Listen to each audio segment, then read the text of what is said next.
کہ ہم کو اس مبارک میں کثرت سے نیکیاں کرنی ہیں، اور دوسری صورت اس کی یہ ہے کہ مفصل طریقے سے اس کی تحقیق کرے اس وقت ہم کو کیا کرنا ہے، اپنا ٹائم ٹیبل بنائے، اپنے لیے کوئی لاہور بنائے کہ ہم کو اس وقت دنوی کام انجام دینا ہے، اپنی روزی روٹی کے مسائل کو حل کرنا ہے، اس کو مضبوط کرے، اس کو مرتب کرے، اور نیکیوں کے لیے، تلاوت کلامات کے لیے، اللہ رب العالمین کے ذکر کے لیے، تراویح کے لیے، نمازوں کے لیے اور دیگر عبادتوں کے لیے وہ اوقات کو اس طرح سے مرتب کرے، اس کا عزم کرے، انسان پلان کرے اور عزم کرے، نیت اس کی پکی ہوگی تو اللہ رب العالمین اسے اجر سے نوازے گا۔ امام احمد بن حنبل رحمہ اللہ نے اپنے بیٹے عبداللہ سے کہا، یا عبداللہ انی الخیر فإنک من تعمل فنیۃ الخیر لنا۔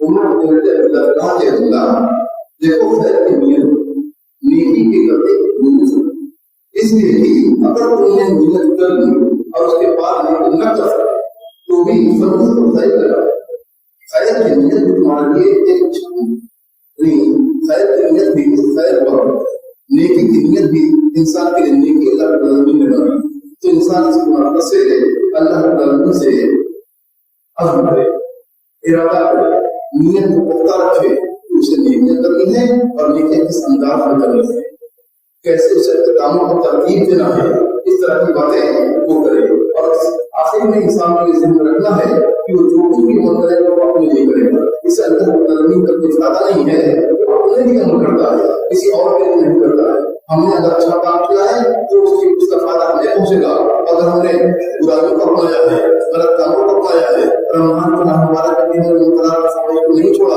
ہمارے زبانیں بے لگام نہیں، ہماری آنکھیں ادھر ادھر گھومتی نہیں، اور ہم حلال حرام کی تمیز سے ویسے ہی بے پرواہ ہے، یہ تمام باتیں رمضان کے مہینے میں ہوتی نہیں، تو یہ ہمارے لیے بہت بڑی ندامت کی شرمندگی کی اور بڑے سارے بات ہوگی، جس پر انسان آخر تک افسوس کرے گا اور دنیا میں اس کا بہت بڑا حساب انسان کو جھیلنا ہے۔ اللہ رب العالمین نے فرمایا کہ ہمارے صالح سے نفسی وہ ہمارا ہے، جو شخص نیکی کا کام کرتا ہے وہ اپنے لیے کرتا ہے، اور جو گناہ کرتا ہے اس کا وبال بھی اسے کو جھیلنا ہے۔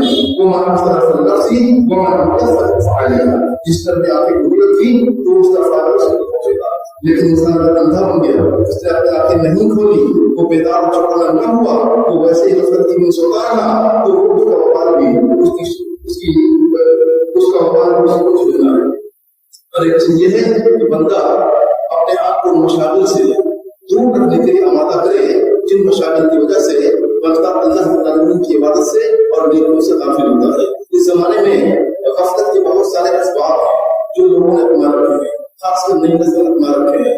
ٹی وی پر بچوں کو دیکھنا، تواصل پر دوسروں سے پہ رہنا، فیس بک کا استعمال، اس طرح کی چیزیں اس کثرت سے کرتے ہیں کہ ان کے اوقات بہت کثرت سے ضائع ہوتے ہیں۔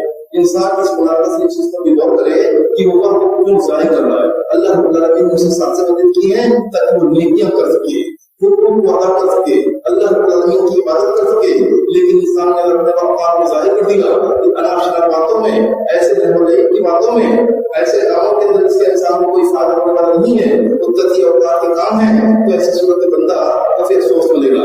اس ملاقات سے یہ بھی اللہ انسان کو پتا ہے کہ کس طرح سے وہ ان مشاغل سے، ان کاموں سے، ان اسباب کی طرح سے اپنے آپ کو دور رکھے جو اس کو روکتے ہیں نیکی کے کاموں سے، عبادت سے، اللہ رب العالمین کی عبادت سے، اس کے ذکر سے روکتے ہیں۔ اور اس ماہ کی مناسبت سے اس چیز کو یہ سمجھیں کہ یہ مہینہ، اس مہینے کا قرآن کریم سے بہت گہرا تعلق ہے۔